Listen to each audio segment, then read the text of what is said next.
UN Chief Environmental Scientist Jackie McGlade saying that the UK is shifting away from clean energy as the rest of the world's rushing towards it. She says it's a serious signal and a perverse signal that Britain is doing this now.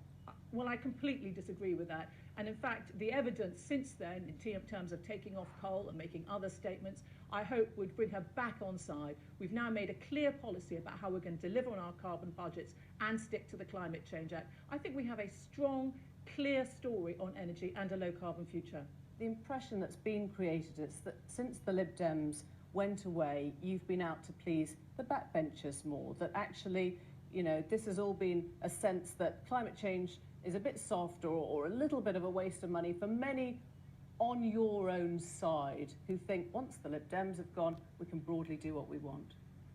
Well, I just don't think that reflects the actuality. I mean, there are people who are soft on this subject, but let's be frank, they come from all around the political spectrum. But just explain, why would you put a carbon tax then on solar? What is the logic on taxing something that you'd like to move people towards?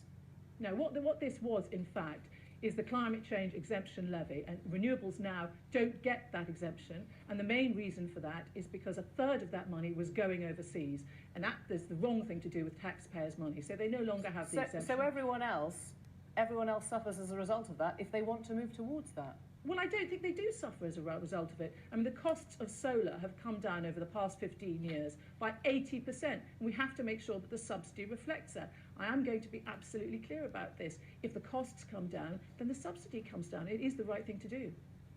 15% of all energy from renewable sources by 2020. That was the target you set for the government.